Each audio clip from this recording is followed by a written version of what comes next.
Welcome, everyone, and thank you so much for joining us tonight. My name is Sam, and I'm a library assistant with the San Mateo County Libraries. I'm excited to be here tonight to welcome Lio Min, the author of Beating Heart Baby. As for tonight's logistics, the microphone and video will be turned off, but please feel free to use the chat and submit your questions using the Zoom Q&A. If you click those three dots on the bottom and then hit Q&A, that's the Q&A button for you to enter questions. For those who'd like to access live closed captions for this event, click on CC, then Show Subtitle. And now, San Mateo County Libraries is thrilled to introduce Lio Min. Lio Min has devoted their life to writing about music, magic, and sadness at the locus of queer youth culture and metamorphic Asian America. Their culture reporting and fiction have appeared in The Fader, the Asian American Writers Workshop, and Them, among many others. Their debut young adult novel, Beating Heart Baby, which the Los Angeles Times called alive with ache, grief, hunger, love, pain, and awe, follows two boys as they fall in and out of internet friendships, first love, family, fandom, and reckon with the relationship between identity and art. And I actually have a copy right here that I got at my local library. You might be able to find a free copy at your local San Mateo County Library. If you're from Alameda, it's a bit of a drive, but for everybody else, I think some of the branches still have them. And welcome, Lio. How are you doing today? I'm doing okay. I am enjoying the sun, which is always nice to see after, I don't know, we've been having some very, very cloudy mornings in the East Bay. I'm in Oakland. So it's like every day I'm like, oh, are we going to see it today? And then 1 p.m. rolls around and it's a beautiful day. It's a beautiful summer's day. Yeah, I'm not used to doing these talks when there's still sunlight. You're gonna see my camera get kind of darker over the course of the talk. For sure. So I think you want to start us off with a reading, right? Did you want to introduce a little bit about the book and then a little bit about what you want to read? Yeah, sure. So my little joke is that Beating Heart Baby is like if the Song of Achilles was actually about a song. It runs in it has two melodies which form the harmony that is the backbone of the book.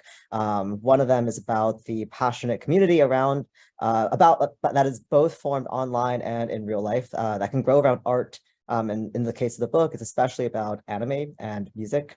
And then the other song happening at the same time is about the devotion that's needed to dedicate your life to art while also falling in love with someone who is also pursuing the artist's life.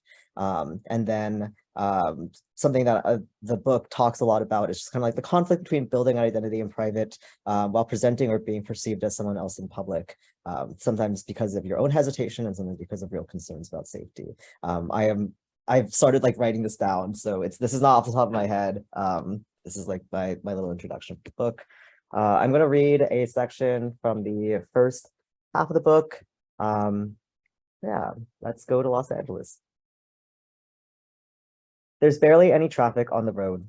After a few minutes of silence, Suwa turns on the radio and scans until he's happy with what's on, which murmurs in the background. I keep my ears peeled for when, but we keep gliding westward. It's not until we start seeing signs for Santa Monica that Suwa navigates. We turn off after we pass the 405, then take Centinela to Sunset, where we turn west again. The road winds here, flanked by thick forests and elaborate gates. This is a side of LA I've never seen before, and after an open-top Benz honks at us before speeding past in the wrong lane, I don't think I'll be coming back. But there must be a reason for this journey, and there is. We're still on Sunset when the road opens up. And then suddenly, the ocean glistens like a band of beaten silver on the horizon. I laugh in astonishment as I pull through the last bit of Westwood Road. Wow, so this is the Pacific. Suwa makes a surprised sound. I turn toward him. He peers at me before asking, is this your first time seeing it? I was going to take a bus out here or the train when we first moved, but I've been busy and the city's so big and everyone lives east side. I crack the front windows open and we both lean into the fragrant shore air. Suwa laughs. The sound releases a warmth like sunlight into the car. He says, yeah, this is it. Turn right, we're almost there, and tilts forward in his seat, searching for something. Our surroundings start to thin out. Beach parking and chain restaurant plazas give way to empty stretches save for sporadic clusters of storefronts. Smears of forest loom in the distance. There aren't too many other cars on the road, but as they pass us, their taillights glow like eyes in the rear view before being swallowed up by the blue night. Eventually, Suwa says, make a U-turn and park in that pullout. You wearing shoes you can hike in? Nothing intense. I make the turn, stop the car, and examine my tennies. They'll have to hold up. I'm good. Cool.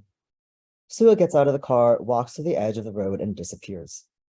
I scramble out of the car and peer over the guardrail. There's a trail cut down the side of the road. I gingerly hop over the rail and scramble down, chanting a prayer in my head that I don't slip. But the path evens out into a grassy knoll where I find Suwa. She's surrounded by marigolds. The entire area is dotted with them, tall neon orange blossoms that sway in the seashore wind. I cover up my surprise with a cough and take a seat next to him. Whoa, how'd you find this spot? My sister, again. Everything I know about Los Angeles is from her. Suwa keeps his eyes forward. Santi, I'm going to tell you something that not even our friends know.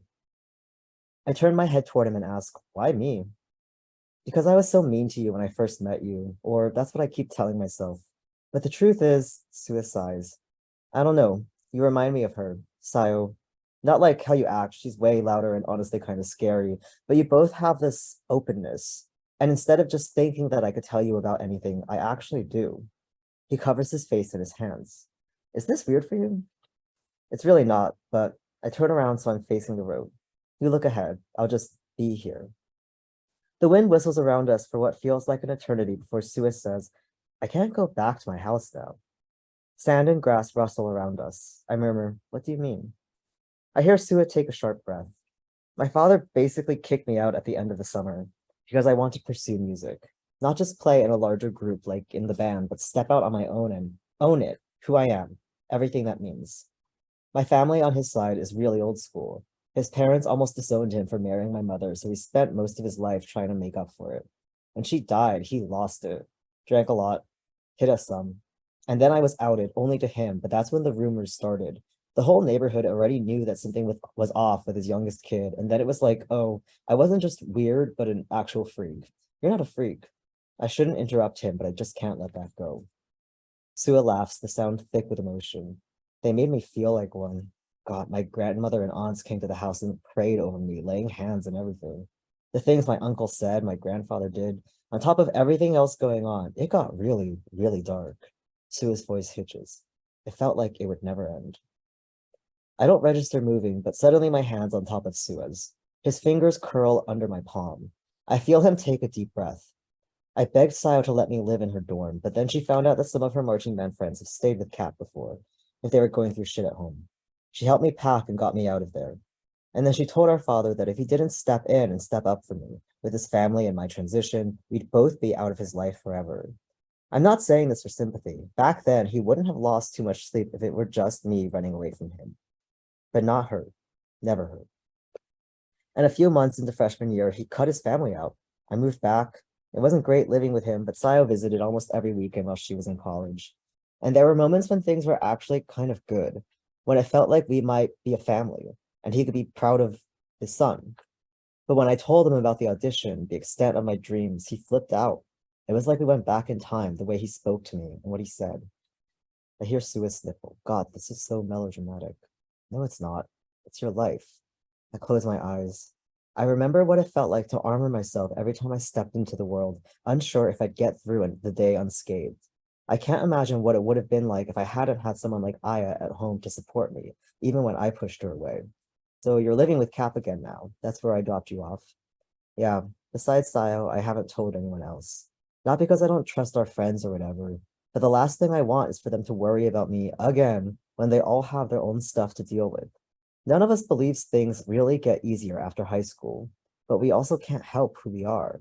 I just needed to share that with at least one other person here. I look over my shoulder. Sua's eyes reflect back the moon. I get up, instantly missing the warmth of his hand, slip my pocket knife out of my jeans, and cut down a few flowers. I hope the moonlight blocks out the flush on my face as I present them to him. Hey, you'll get your flowers one day, even from him, but these can be yours now. Suwa hesitates before taking them. Then he gets up, brushes himself off, and walks back toward the car. As we get to the bottom of the slope, he turns around and says, you know, you're kind of smooth when you're not tripping over yourself, baby. He continues up the trail while steam comes out of my ears. When we're back in the car, Suwa plugs his phone in and puts on a song with a mournful melody that erases any chance for me to ask what he'd meant by that. But when it ends, Suwa says, thanks, for tonight. Any chance you could speed up a little? You got it. The speedometer needle tips to the right. He rolls down his window and somehow I know what he's about to do. Suwa picks up the marigolds in his lap. He holds them out the window and they shudder before exploding, orange pom-poms falling apart into confetti. The petals seem to float before hurtling away and out of sight. Then Suwa lets go of the stems and, against the roar of the wind, shouts, "Now we can go home."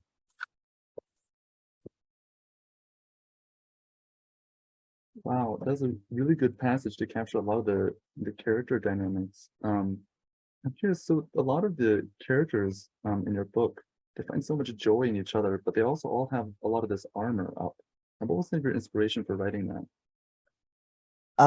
Being a teenager, having been around teenagers, I mean, I think that a lot of people, when they are going through adolescence, or like let's say adolescence 1.0, there's this sense of like you're stepping into the role of like the protagonist in your own life in a sense, like in a way. And I don't mean like main character energy or whatever that whole thing is, but like truly you start to understand the ways in which you do and don't have agency, that as a child, like you are aware of it, but your life is still so like you don't really feel that freedom. You don't like sense, like the what is it, like you don't sense the thing over the horizon. You're just kind of aware that it's there. But then when you're a teenager, it's like if you like, even if you aren't actively pursuing it, you start to become aware of just how big the world is outside of like the confines of your routine. And there's a part of you that like that starts to think about like you as you are yourself in your interior world, and then you in the exterior world. And so it's like a lot of like teen media, teen stories are about this kind of conflict between like you, like the you and the version of the world that you see and you experience right here, and then the sense of it that is totally outside of your like outside of your immediate ability to like touch it or like or interact with it, but it becomes much bigger and much closer while still remaining very much outside of your ability to like, again, like palpably interact with it. And so that's like the kind of like the floor of adolescence, or the way that I remember it being, and the way that, like I see or like experience kids going through it now. But then within, I would say like, it's not exclusive to queer youth, but I would say that there's also the part of it where there's like adolescence 2.0, and depending on, where your journey with your sexuality and your gender continues on, there could be multiple iterations of that uncovering of exactly how much how much of the world that you see is actually not that world, or like how the kind of like different directions that and the different layers, like the strata that you can actually access as a reflection of, but also as a continuing journey inward that is also a thing that is happening outward. Does that make sense? It's like kind of like yeah, like it's a split screen almost, and it's like there's the version of the world that you experience it on this side, and then there's like the thing that is happening outside of you that you are still interacting with, but that you're like figuring that all out in real time. So within that, it's like it's so hard to or like you're so aware of every slight or every bump that along the way as you move through these various worlds, and like that you're constructing, but that are also being constructed around you. And so the way that I wanted to try to portray that is with making that like armor visible, at least only in these moments in which like someone actually feels like they can let their guard down. Because it's like, even in, your big adult life, the chance to actually like to really step into the moment and tell someone exactly how your interior world aligns with the exterior world that they interact with, and then open the door for them to then also match your interiority with their own fully. Those chances are still pretty rare. And so it's like when you're in this vulnerable point in your life, like probably like the most vulnerable emotionally point in your life, it's like, yeah, like you don't expect to actually let anybody in, or it's like the things that you're letting in are like you're still filtering that through yourself, where it's like the music that relates to you the most, the stuff that like the other stuff that lets you finally feel like you're yourself.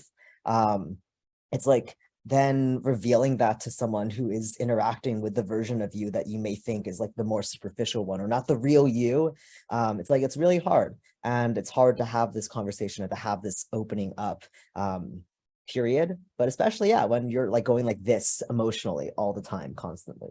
So Well, that's so interesting because if we talk even just particularly about Suwa, like who, for anyone who hasn't read the book, kind of starts off as kind of a gruff and sort of standoffish character who becomes the love interest, and is a trans boy who's from the town that Santi, the perspective character, moves to.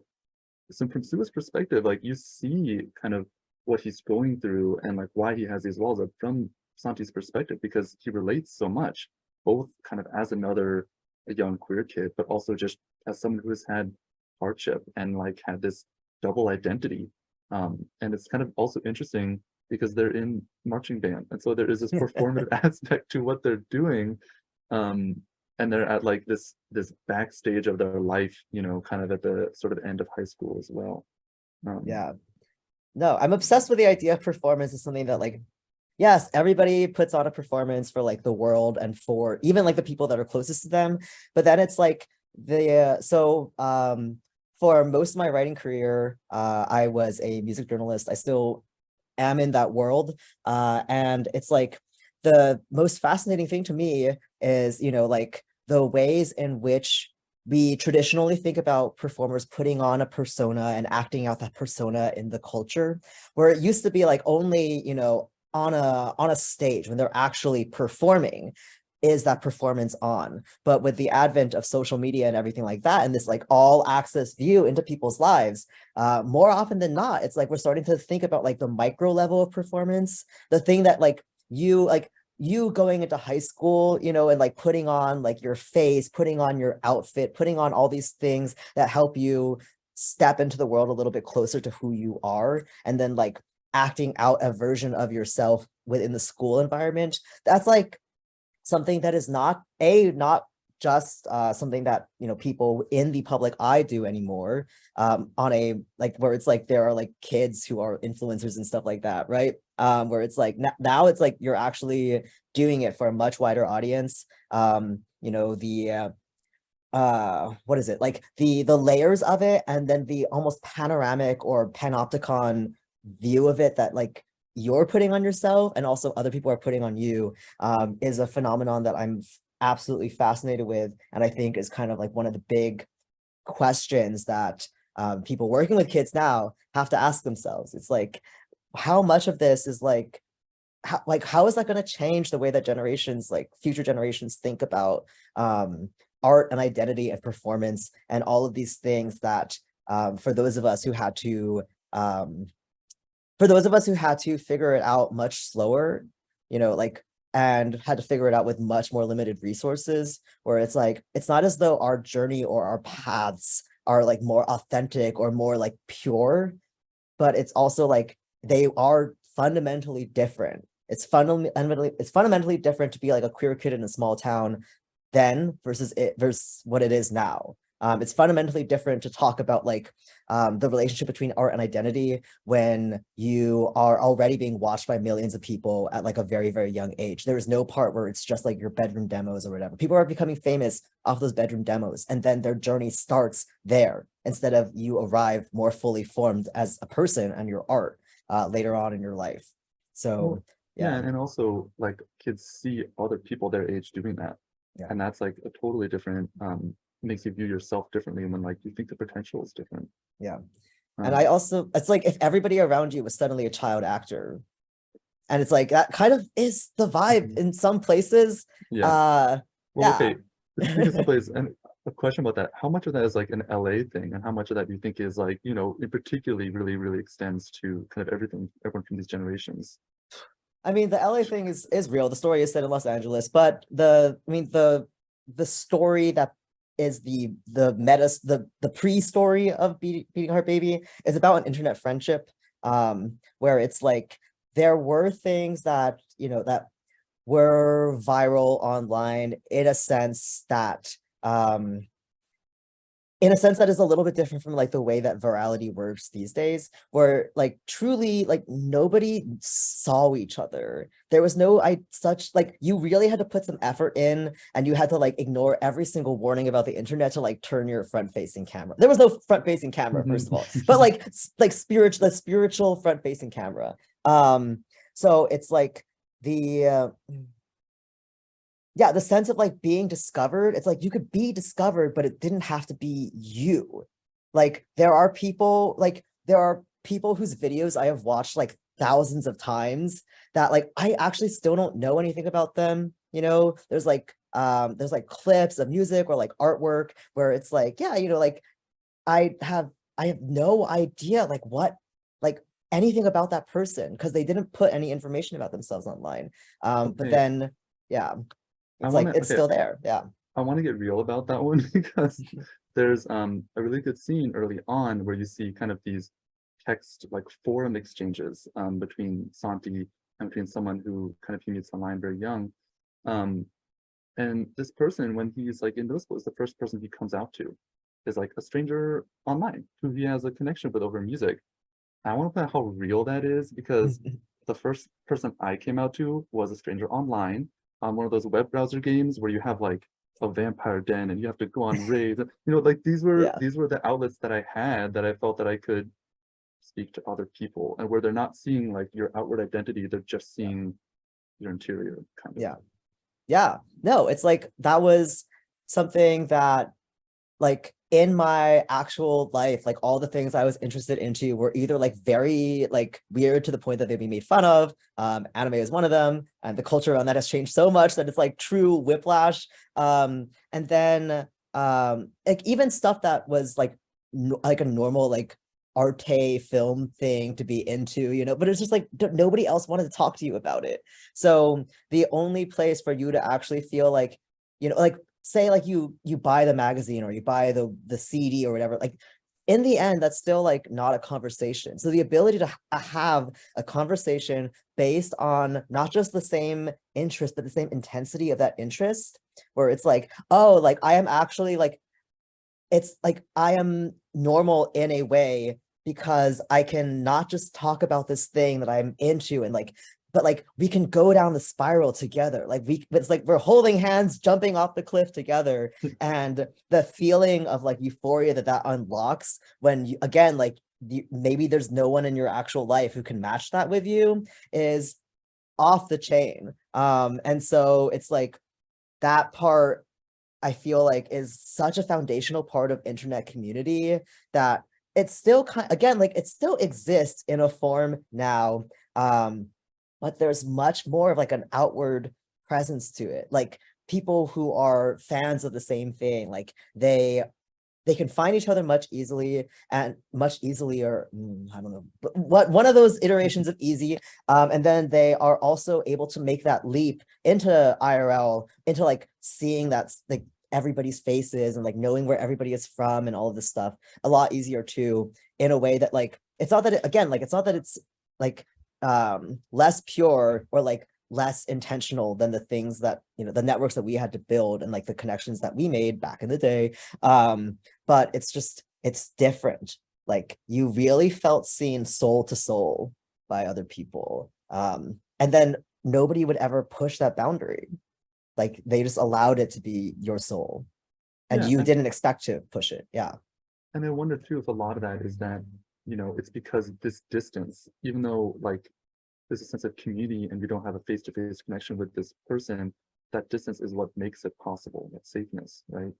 Yeah, it's a sense of safety, and it's also the sense of like the on the one hand, the yearning of it is like, is that its own healthy thing? Cannot get into the psychology of that, but it also made that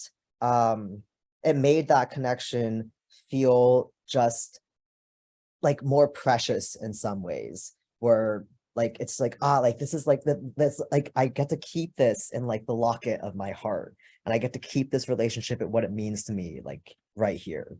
Yeah, it's kind of like, it almost is contradictory that the people who sometimes don't see you are the people who kind of see you the most.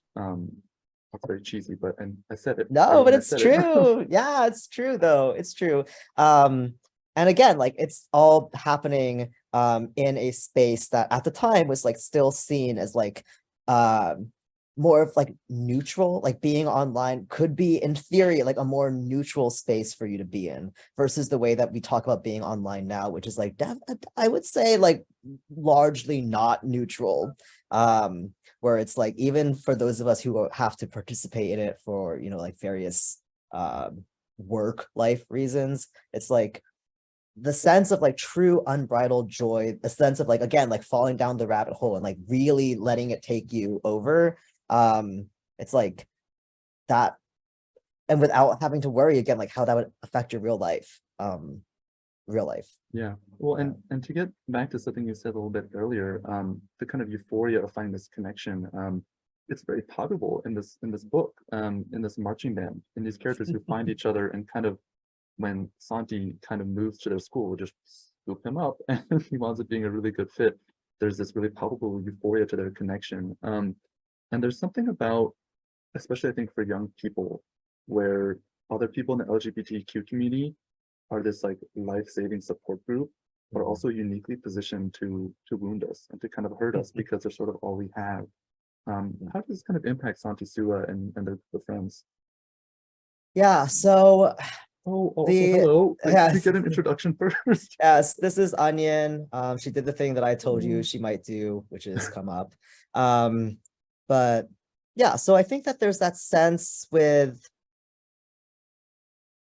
I think there's actually a line in the book. I can't remember exactly what it is, but it's like when you're so close to someone that like every movement that you make has the chance to wound them. Where it's like when you lash out at like a stranger, or like let's say you're angry about like something that someone online does, and like they're just a stranger and you don't have any relationship with them. It's like you take it, you know, like you usually have the ability to not take it personally in the end. Like you might get a little heated in the moment, but like in a couple of like minutes you'll be over it. But it's like the sense of betrayal when somebody who not just knows you but knows the you that you have very deliberately shown them over time because you have grown this trust together. That is like that's always a different kind of betrayal, and it always feels like a betrayal. It's never just about like, oh, like, you know, like you did this thing that hurt me. It's like you did this thing that hurt me and you knew exactly where to put the knife because I have told you over and over before how other people have put that blade there. You know, like it's not about putting in a new wound, it's about specifically tapping an old wound. And so it's like even the most like quote unquote benign version of that is still like the intentionality of that placement, of that interaction, of that hurt is what is like the second, like it's like a, what is it, what are the waves in earthquakes again? It's like the A wave and then the S Yeah, wave. Yeah. So it's like it ends up hitting you twice as hard for that reason, or whatever multiplier that you choose to add to it. And so it's like within modern day queer spaces, like there's definitely the sense of like, you know, like the ways in which like you can really get in the weeds about fighting about like language and action and accountability, where it's like on the one hand these are important conversations to have, right? Everybody agrees on that part, but on the other hand it's like, you know, like you're so aware of like how precious it is that you found each other in the first place, where you're like, when this like why are we trying to tear each other down when all we should be doing is like reveling in the fact that in this historical moment, in this cultural moment, we have found each other and like we have like built anything at all. But it's also like that isn't the end all, you know, like they're like things grow in not just like a single direct, it's not a linear relationship, it's not a linear thing, but the acknowledgement that with every valley or with every peak there has to be a valley, right, to define that. There's never just like an exponential thing where it's like, nothing grows like that naturally.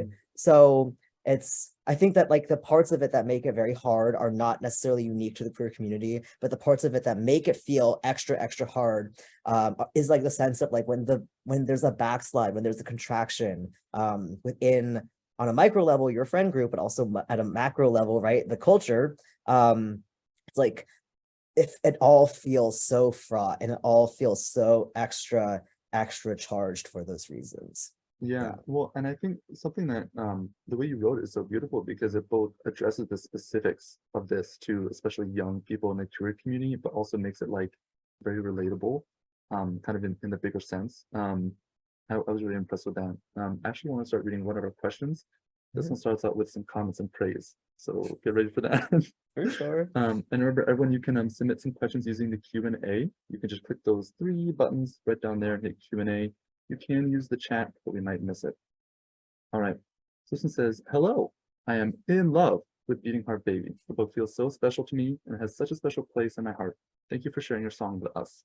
I'd love to hear about your writing process. What part of the fiction you write comes to you first? How do you approach editing? Do you have a place you like to write or anywhere you like best? Kind of 4 questions in one. So I guess the question is, what is your writing process? My question is it different from when you were writing about music and kind of more nonfiction, moving to fiction? Yeah, so okay, question 1, bullet 1. I don't actually remember, but I'm just going to go through the process more broadly. The way that I started writing BHB specifically, which was and will remain my first ever attempt at writing long form fiction, was that it really just kind of felt like a full body possession, where I had spent a summer working with kids and just like was noticing stuff about them and thinking more specifically about like my own sense of self and like all these like I was in a period of my life where I was like thinking about stuff that I had like said years ago and like wondering like reflecting back on that time, specifically about like my gender identity and like kind of how I related to the world. And over the course of years, it became this thing that was like more like harder and harder for me to pretend didn't exist.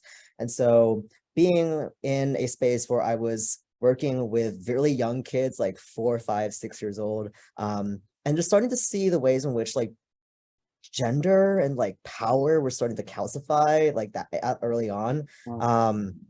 Like just started to make me think about that more like specifically to myself. And then it was like I got this, this office job after that and was basically hired to be a body in a room. For those of us who have been in that situation, it's like you have a lot of time on your hands when you're not actually working, but like the work is that you're there. So I had a computer and I had time and I had all these ideas that I kept thinking about. And I missed Los Angeles because I had just moved up to the Bay like a couple years before. And so I just started to write. And it was at the time, like just a prolonged, again, like possession where the first draft kind of just appeared. It was, I think like 150,000 words long. And it was like split up very unevenly.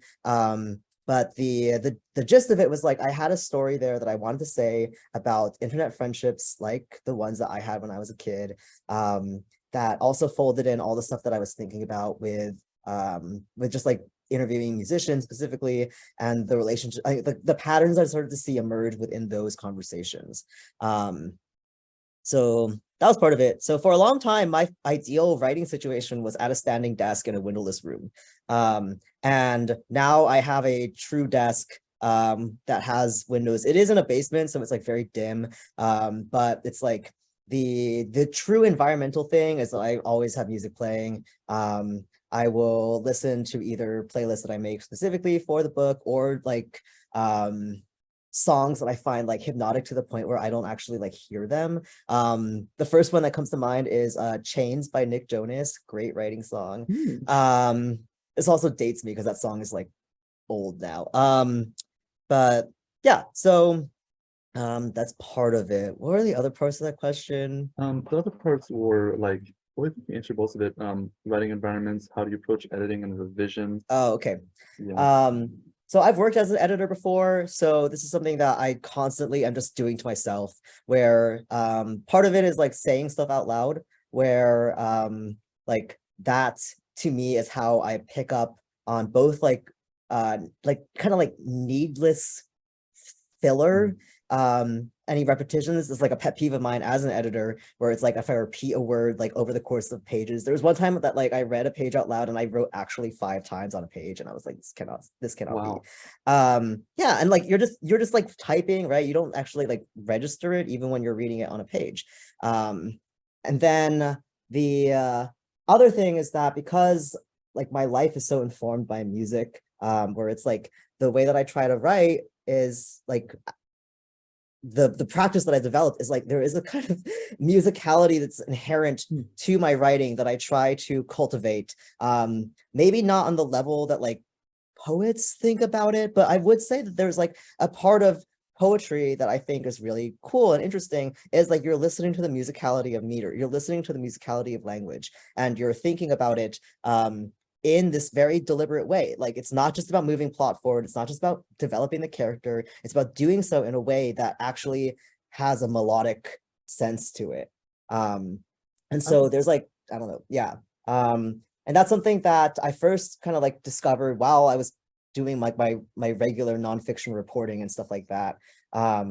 Where it's like the thing about doing those kinds of assignments is that there's very little room for your actual voice to be in. Like I'm not writing like narrative nonfiction for the most part.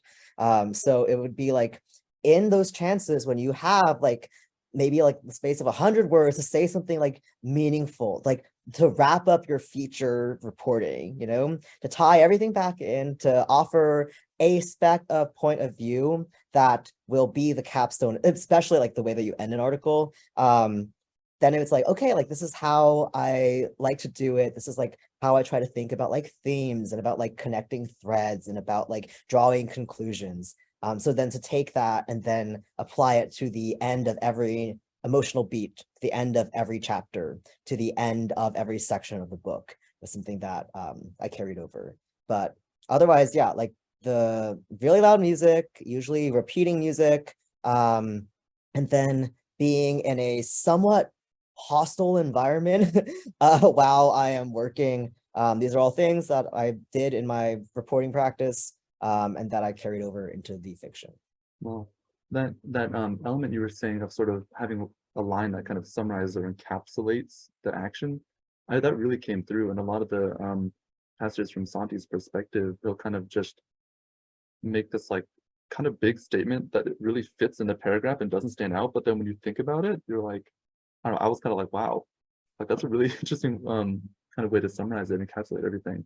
All right, I want to get to another question. So we have multiple questions that are kind of asking about the two perspectives in the book. And so for people who don't know, the kind of book is mainly from Santi's perspective. And in the second half, we see it from Suwa's perspective. So that's a very interesting kind of change in the book. Someone's asking first, kind of what made you decide to kind of tell this book in two parts like that? When did you know when you were writing it that that's what you wanted to do? Yeah, so for when I was growing up, they were not really hot commodities, but then like when I became a teenager, it became like a whole thing to like collect records. Even though like nobody I knew like had a real record player, which is like you just go and like you browse stacks and you like buy records. So records are formatted with an A side and B side. Cassettes before them are formatted with an A and a B side. Both of these things are like now like hugely resurgent, which is also just like I cannot touch into that, but it's like an interesting thing to note, right? Like the tactility of it, of like, and like the ways in which people like then have to build their albums out to like think about like, you know, like that, which goes against kind of like what streaming says that music is and all of that, but this is a little in the weeds. But so there was a part of it that I was always interested in just like mirroring that.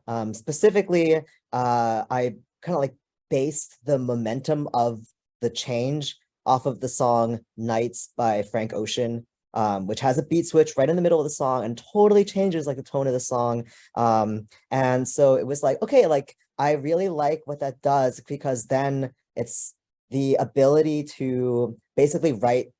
I mean, you're writing like two books in one book about the same story, but then it's like a true, like it's a flip.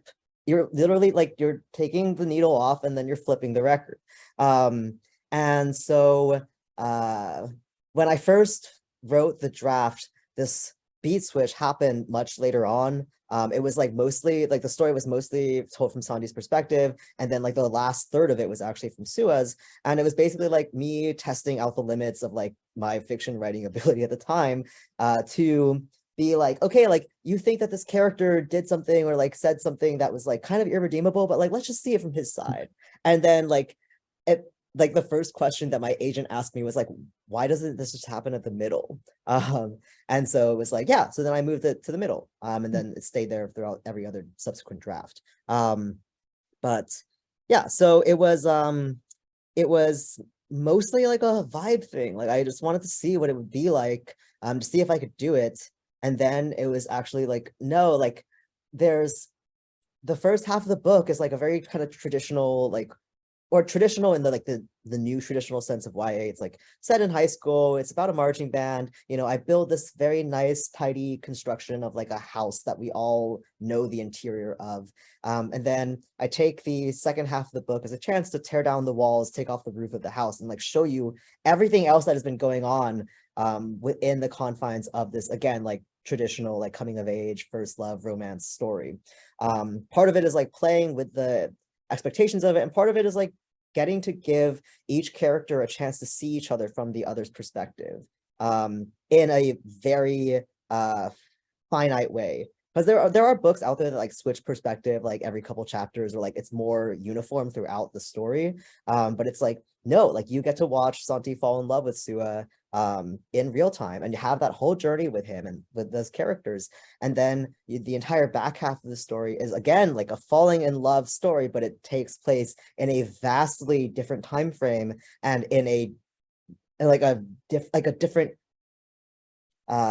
like a little bit of like a weirder journey, but it's still a falling in love or falling back in love that's also about like revealing the first time that you fall in love arc. Yeah, but really it was just like the sense of like, okay, here's this thing that you think you're reading, or you think that you're you're dealing with, and then it's like, but it's actually this. Yeah, Well, so it's so powerful too, because a lot of what we learn about Santi, we learn from kind of Santi's perspective, seeing something happen to another character like Suwa or someone else, and then processing it, and then thinking about it and trying to see it from their perspective and realizing what's relatable about it. So there already kind of is this really strong kind of element of perspective, and kind of the benefit of the doubt that a lot of these characters get. So another question that we have was, what made you decide to publish, young adult versus adults? You kind of mentioned this, kind of you were thinking about it when you were working with kids and teens. Is that part of it, or? yeah.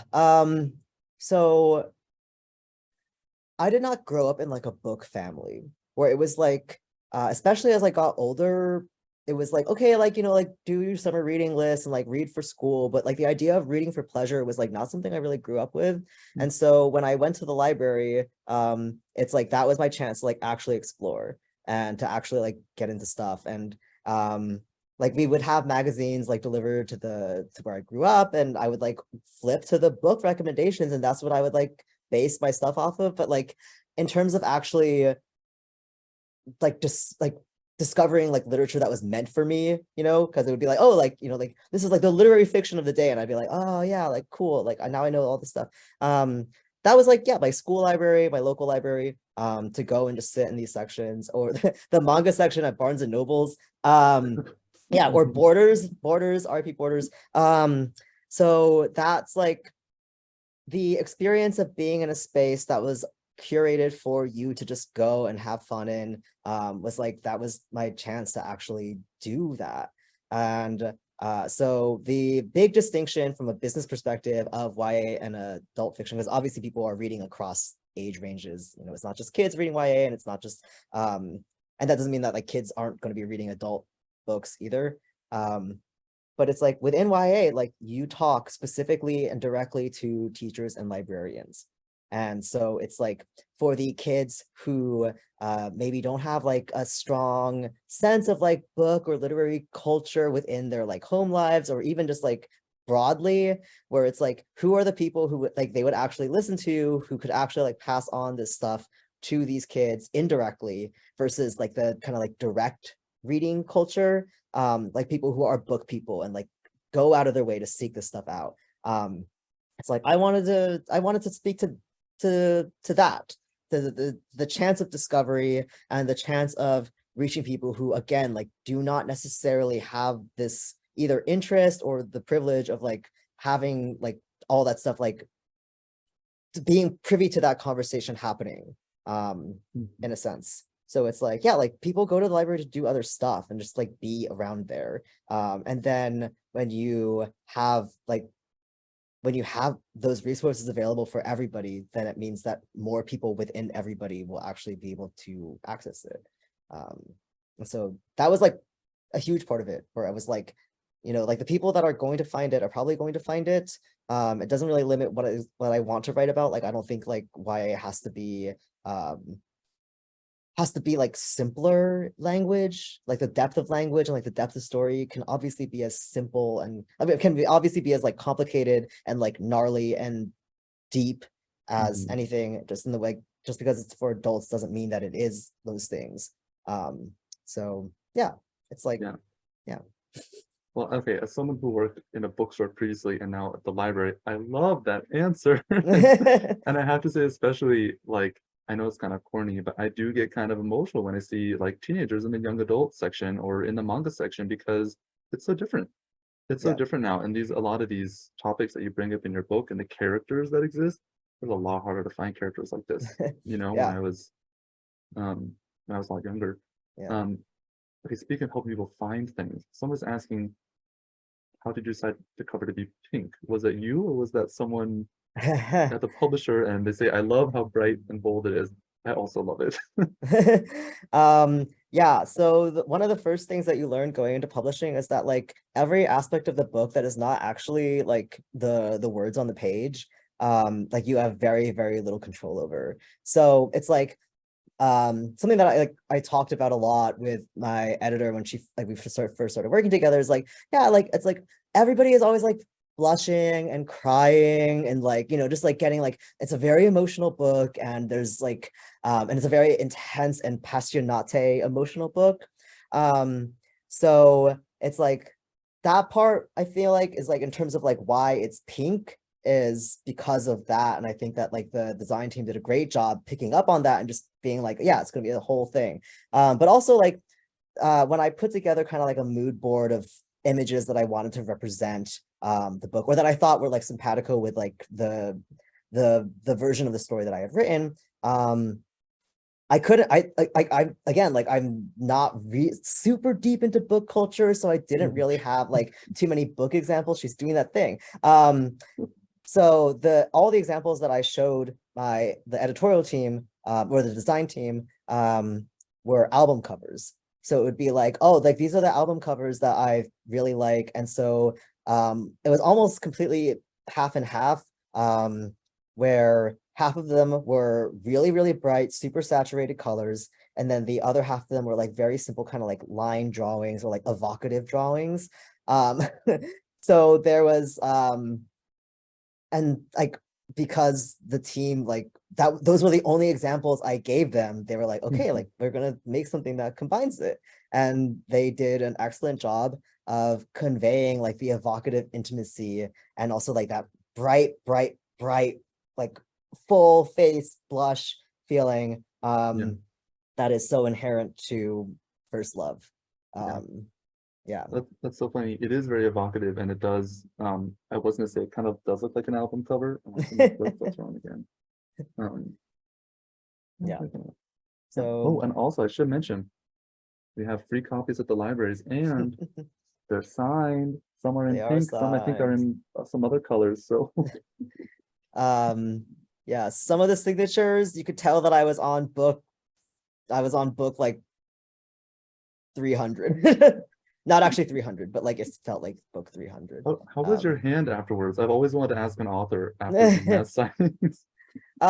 It was okay. Like because of marching band, actually my right hand is already kind of messed up, so it's like it's just all part of it. Makes sense, yeah.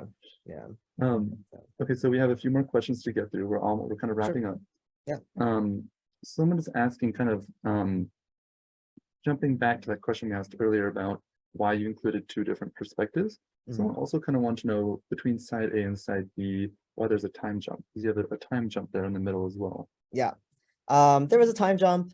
It's a little bit less than a year. I would say like maybe like 3/4 of a year.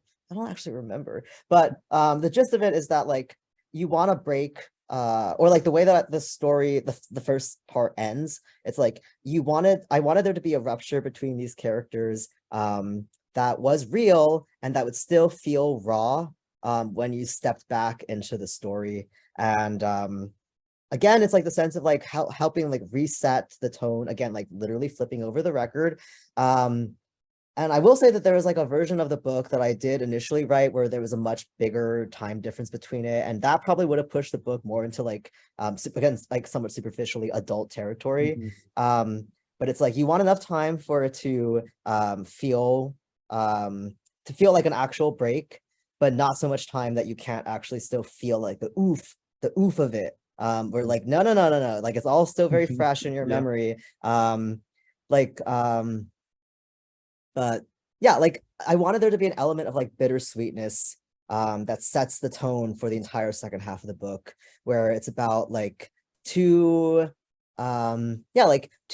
ships passing each other in the night, and like they have this moment where like you can see through into like the other captain's cabin or whatever, and you're like, oh, like I see you in this moment. Like maybe it's nighttime, maybe your lights are the only other lights on the ocean, and it's like we're not alone out here, like we really see each other. And then like to have a moment where like you forget that you're not the only thing on the water, and then to have this ship reappear. And this is also something that happens like within the story itself already before it begins, but then it's like, nah, like I wanted to just kind of like have a space to like do that again. Yeah. The cycle beginneth again. Yeah, well, especially in high school too, when like even a small time jump is like really big because there's so much that happens. So all right, I don't know if I'm gonna have time to get to every question, but there's one that's really speaking to me. Someone wants to know, were there any anime or manga that inspired Mugen Glider? And for those of you who haven't read the book, Mugen Glider is a fictitious anime that is very central in the book. When I was reading it, I wanted to watch it. It's like you make it sound so interesting, and the way that the characters interpret it and what it means to them. So can you tell us about were there inspirations that went into that? Yeah, so Mugen Glider I took the title from a song by the band Asian Kung Fu Generation, which is a Japanese rock band that has done some of the opening titles for shows like Naruto and Full Metal Alchemist, the original.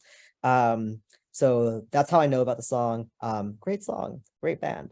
And as far as the anime itself, I wanted it to be like one of those like weirdo shows that like never like a culty kind of show, right? Where it's like if you weren't paying attention to like every anime being released all the time, like it would not like be in the historical record. Or it's like it has like a thing that people might know it for, but like most people don't actually check it out.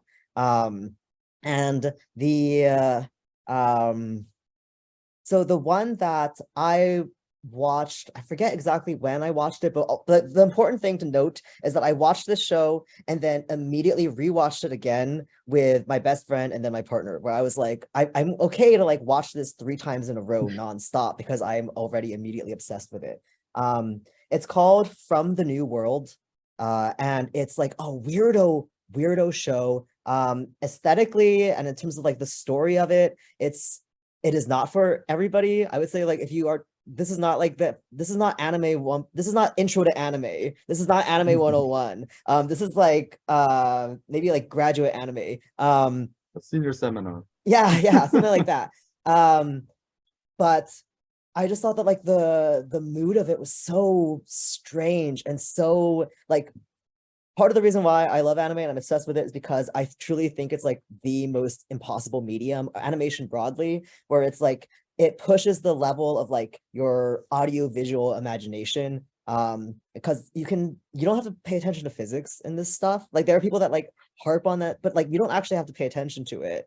And so the impossibility of the aesthetic lends itself to creating these like emotional moments that are also highly aestheticized and also have become their own language within the genre. So this is my whole thing about anime, period. But then within From the New World, it's like it's also a generational story, and it's like it ends sad. it's like it is happy, but it's like also deeply, deeply sad, and like things haven't actually changed. And so that sense of like bittersweetness, that like longing, and then just like the weird stuff that goes on in the actual show itself.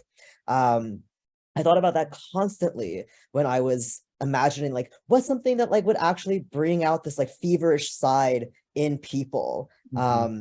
So yeah, that was a huge part of it. And in terms of like the story of Mugen Glider, the anime, and like the story from the New World, they are actually like completely different. Do not watch it thinking it's going to be the thing that I describe in the book. But in terms of like, the like the visual language and like the ways in which like animation is like drawing out these emotional beats, that was the part that I was interested in and inspired by. Well, thank you for that. We are running a little short on time. I'm going to try to fit in one more quick question. Before I do that, someone asked, are signed copies available at all branches? All the copies the branches have should be signed. I don't think they all have it. It's only at the San Mateo County Library's branches. That's smcl.org/location to find a branch near you. And you might have to ask the desk or even call them, and they can help let you know. Actually, I think I'm actually have to cut off the final question, just to make sure that we can end in time. I hope everyone had a really good time. Thank you so much, Leo, for this great talk. And thank you everybody who joined us tonight. I hope that you check out San Mateo County Library's upcoming author talks at smcl.org/author talks. And please, if you would, let us know how we did at smcl.org/rate this event. It really helps us know what people want more of, what people like about our events, what nitpicks people might have. It all really helps us. And get excited for our next author talk, which is with Lisa C., who wrote Lady Tan's Circle of Women, which is a historical fiction set in China, and it's amazing, and it's based on a real life story. And one more time, Leo, I want to thank you so much again. And Onion, this author talk would not have happened without Onion. It's true. Very important inspiration. Onion held anything together. Leo, do you have any quick anything to say before we sign off, or any advice to some aspiring writers out there? Well, first of all, thank you, SMCL. Thank you to you, Sam and Kat, for organizing this whole shebang. Yeah, support your local library, check stuff out, use your services. And also, yeah, like I never thought that I would write young adult fiction. I never thought I would write fiction at all. So if there's any part of you that is thinking like, oh, I've never tried this thing before, and I've thought about blah, blah, blah, blah, blah, blah, blah, all the stuff that tells you not to do it, just try. Maybe you'll get possessed by the spirit of a story that then is the engine of your life's creative output for the next like 4 years, and then the rest of your life. So you just never know. Wow, that's amazing. Thank you again, Leo. Thank you, everybody. And we'll send an email out, I think, tomorrow with the upload video on the YouTube. You can rewatch the magic. All right. Thank you. Good night, everyone. Thank you. Good night.